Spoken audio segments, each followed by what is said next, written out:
Dear older generation, no, you did not turn out fine. You did absolutely not turn out fine. And this is something I've heard so many times from older people who say that, oh, well, we've been through what you have, but we've turned out fine.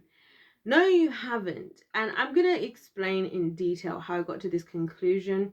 So before you get upset, before you let your demons overtake your body and become a possessed thing that could be the next thing in the next Exorcist or movie, please just actually hear me out, because that's something I think people are incapable, or a lot of people are incapable of doing in normal human society today, which is one of the reasons I don't like most people, because I'm just like, if you can't have an adult conversation when somebody completely disagrees with you, then you sound like a child. I've worked with hundreds of children and I love children because they're way more open-minded. Yes, they have thoughts that they have, but they're prepared to be right or wrong in any case. So let's just have a conversation as like adults, and don't do that annoying, actually, we won't even get to that's not important. Let's just make my point. So I'm going to build up to it. If you're already like done and gone with this, then just click off, because honestly I couldn't care less. Like, that's the most people, and most of the people who do that type of stuff are already miserable anyway, and that's probably why you're clinging on to the we've been through this and we're fine. So I've noted this thing, like I said, of like older people will say stuff like, oh, I've been through that and I'm fine, I turned out great. No, you didn't. Like, the types of people who say that type of stuff literally behave the exact same way that children do. And I say this because I've worked with hundreds of children. I've told you guys this. I've worked with hundreds of children and I love it because I love children. I think they're amazing.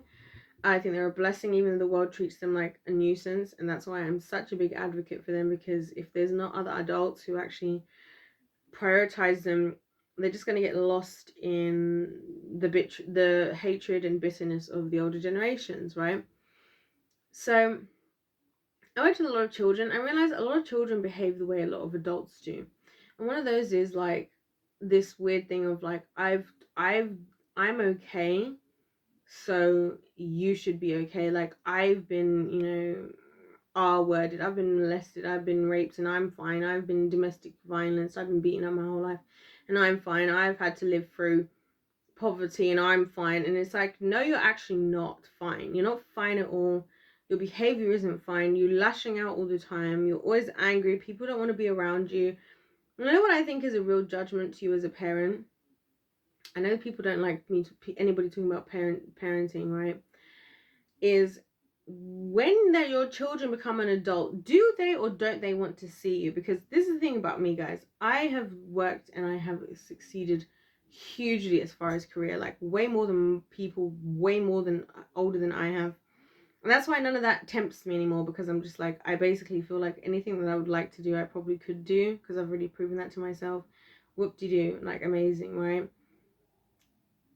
When your children become of age, where they can move out, do they actually want to be around you? Like, that's the question. Because I'm not talking, there's a difference between, oh, this parent has to be perfect, or these uncles, aunties, family has to be perfect. No one's saying, we're not talking about that. I'm talking about when you see somebody work hard enough. And I've seen it time and time again, especially on YouTube, because obviously YouTube is one of those things that a lot of older people have written off from the long haul. But some of them were like, you know what, I love my kids, I'm trying to give them the best that I can. And a lot of the biggest YouTubers, if you look into their stories, because this is one of those things I do all the time, I always look into the stories of how successful people got to where they are. And a lot of them, not all of them, but a lot of them had family members who trusted them with things that didn't make sense. So for example, Randy Santel, who is known as, he's the one who owns, I think it's foodchallenges.com. He's known for food challenges. He's now married to Katina. Well, no, he's not married, but they're at least in a relationship with Katina Eats Kilos. They have like a huge channel. He's got lots of fans, and he does these big, huge eating challenges, right? Now, I didn't know about his story. I discovered a couple of days ago that his part of his story was that he actually borrowed $4,000 from his parents for this business. And I've noticed this a lot of the time. Like I say, guys, I've watched Shark Tank, US and Australia. I've watched a lot of different things, and I've seen a lot of different people's experiences, and I realized that there was a definite correlation between the family/parents who would invest in their children regardless of whether what they were doing made sense, but they just loved them and believed in them, versus the parents who didn't. And oftentimes I've realized that the families that cross over from generational curse, generational poverty into generational wealth come from the parents who open up their minds and are interested in what their children may be encountering in a new version of technology and understanding that they didn't have, that usually leads to success. And the opposite version of the children who become slaves to their parents, do everything their parents want, whatever, what have you, and end up broke. They end up just becoming just like their parents, relying on their children to some extent, and then the children are so pressured that they can't move on to whatever their purpose is in this life, and then the cycle continues, right? That's how we get generational wealth and generational curses. And coming back to the point about, well, we've been through this and we're fine, like, and I did that and I'm fine and I'm good, is oftentimes I've realized that the parents who have had to challenge themselves to the highest level emotionally are the ones who themselves and the family gains the most of. So for example, there's a story of Jeannie Mai. She's now married to, oh my gosh, what's his name, Jeezy. They just had a baby. Well, I say just, they've had a baby for a while now, and she comes from Vietnam. She's Vietnamese, and her mum is super Vietnamese. Her mum is one of those, like, we came on a boat, we didn't know what was going to happen. So, like, incredible story and incredible strength her parents have shown. I'm just like, you guys are like literally inspiration, that you really went out of your way like that to try to provide for your children. And I really respect people who do stuff like that, because I'm like, wow, that's so much, right?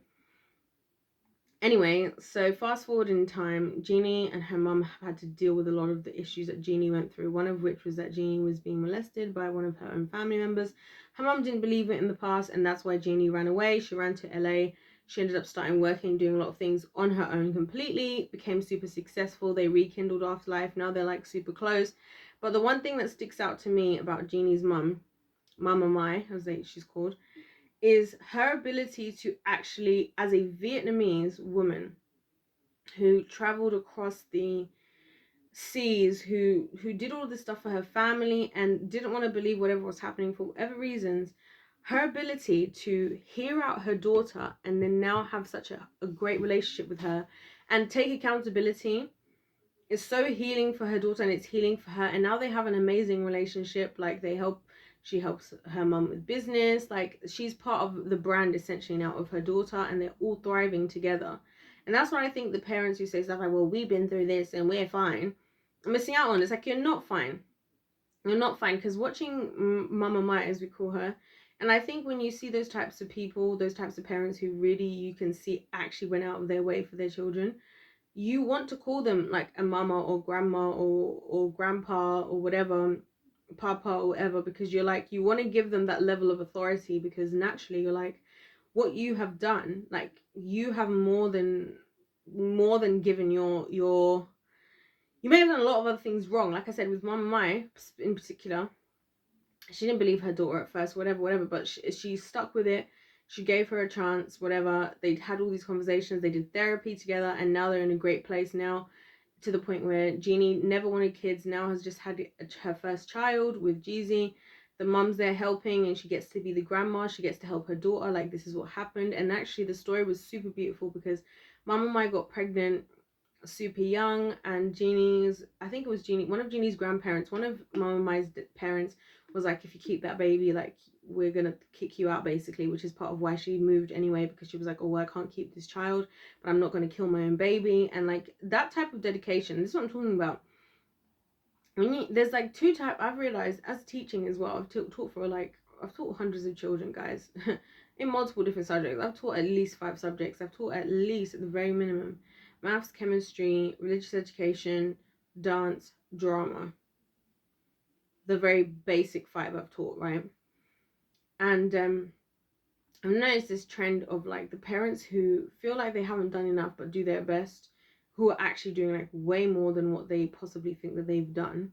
And then the parents who think that they've done everything they ever could, who have done like 5% of what the other parents are doing. You know what I mean? And like, I have these conversations even now in teaching with parents, where there's the parent who's like, we're trying to work so hard, we want her to have private school, we want her to have tuition, we want her to do this, extracurricular, that, and they're like working their butt off. And then you have other parents who are like, oh, well, I tried to listen to their homework, but after about 10 minutes I get bored, and I'm just like, I'm just gonna leave them to it because blah blah blah. And it's like, do you know the dedication of other parents out there? And that's why I say again, it goes back to this whole, we've been through this and we're fine. No, you're not fine.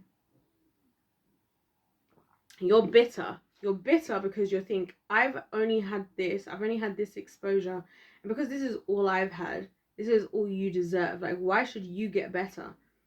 That's like the most demonic thing I've ever heard. I actually believe that the way God intended for things to be is that as every generation happens, things get better. So for me, I want to achieve a lot, and then when my children come along, I won't expect them to necessarily achieve things in the way I have, but I would like for them to achieve things more than I have, if you know what I mean. Like, overall, make more money, have more achievements, and then continue that forward.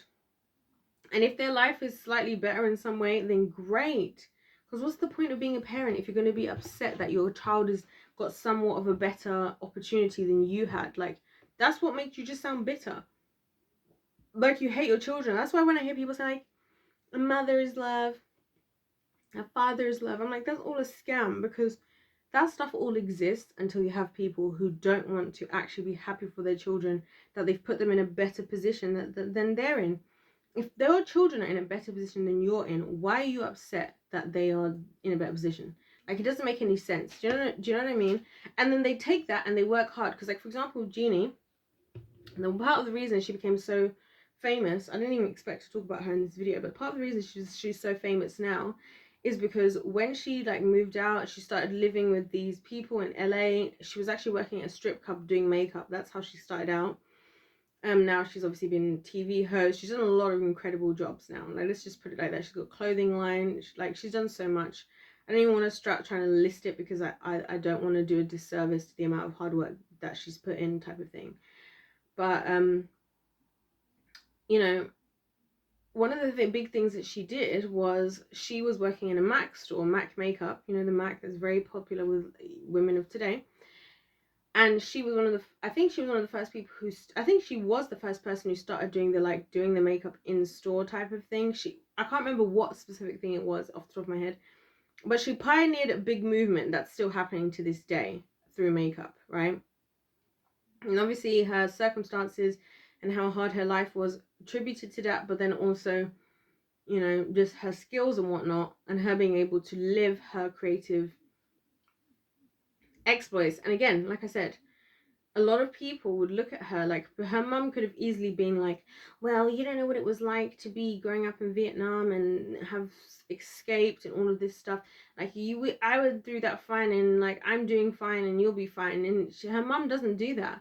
And I think the fact with Jeannie is that the fact that her mum just acknowledges it, and she even said this in one of the videos, she was like, the fact that my mum just acknowledges what I've been through means everything. And that's where the real generational wealth comes, and building comes from, guys.